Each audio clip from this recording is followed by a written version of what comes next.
Hey there, my name is John. We're here at NAMM this year, so just wanted to give you kind of a brief overview of Dangerous Music and a number of different products that we offer. We can first start, a number of different monitoring controllers that we can roll through, including the Source, D-Box, Monitor ST, which we can find over here. Obviously, we've got summing amp options as well, which is included in the D-Box, an 8-channel summing amp. We've also got a 16-channel summing amp in the 2-bus LT. Also what we call a 2-bus senior, which would also be a 16-channel summing amp with a couple of different feature sets that you're going to find here, namely a plus 6 dB boost. Also, you're going to get the stepped control on the output as well. And also, as far as your connectivity, you're looking at XLR as opposed to D-sub, so on and so forth. So that's what we have over here. This compressor is a little bit of a different animal in a sense where it's going to offer us transparency. So if you're looking for something like color out of a compressor, this isn't necessarily the road you're going to go. This is more smooth and transparent. Now with that said, we do have the option to kind of get all the way up to 20 to 1, and really kind of hit it hard as a limiter. But even with that said, up at the 20 to 1, it's going to have a nice smooth response to it. That's just kind of the nature of the beast here. So obviously we have our engage button here. Included in this compressor, we have an external sidechain. Okay, and with that, bass cut, we have sibilance boost as well. We can also monitor directly from that external sidechain, which gives us another monitoring option, which is great. All right, so let's see. Obviously, soft knee, manual attack and release. So essentially, attack and release is automatic unless I do this here. So right now, I'm in manual mode. As we see manual, the green light is lit, so now I can go to just my attack release. With that said, I can deselect that, and now that's going to be automatic. Okay, so obviously we can have our choice of metering here, VU comp meters, and also we have a -6 of VU on the input as well.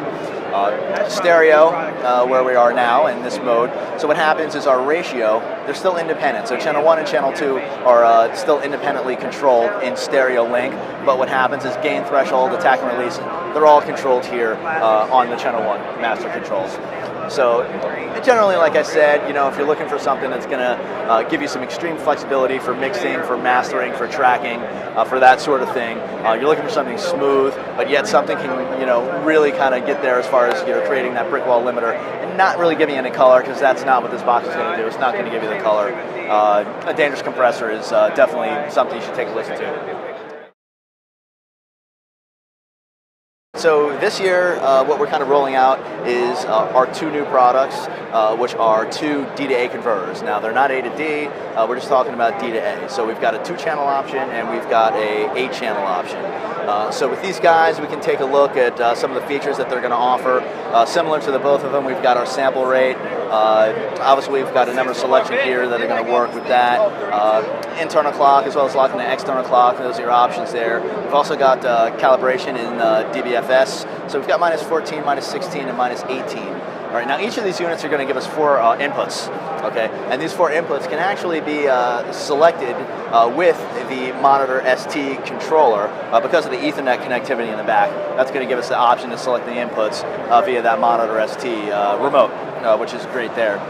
So as far as the 2-channel goes, we've got our USB input, we've got our AES EBU SPDIF 1 input, we've also got that as a second AES EBU SPDIF 2 input, and we've got our ADAT channel 1 and 2. That's an optical stereo input there for our inputs. So digital level here, okay.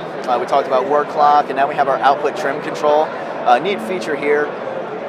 Say, utilizing a USB connectivity with my computer, I can actually take the analog output here and pass that to a set of studio monitors or speakers. When this is turned all the way up, this red light will go off.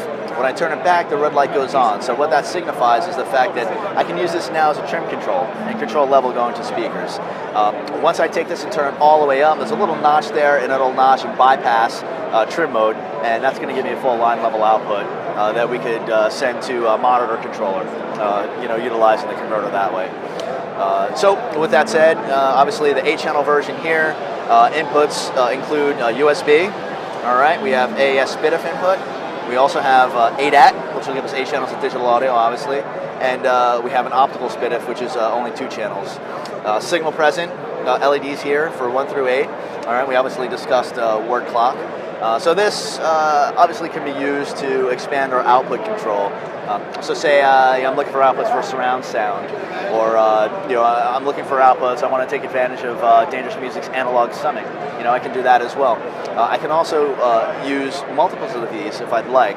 So if I've got 2 of these, I can get up to 16 channels of output, which is great there. So obviously I can take advantage of the 16-channel summing app from Dangerous as well. Like we're using it over here with the Apollo, if you want to take a step back over here to the Apollo. So this guy's going to give us 8 channels of analog output, but you can see we have the Convert 8 here. Apollo also offers 8 channels of digital output via light pipe. So you take that light pipe connection, feed the input here, so now I have a total of 16 analog outputs that we are now sending into the summing amplifier.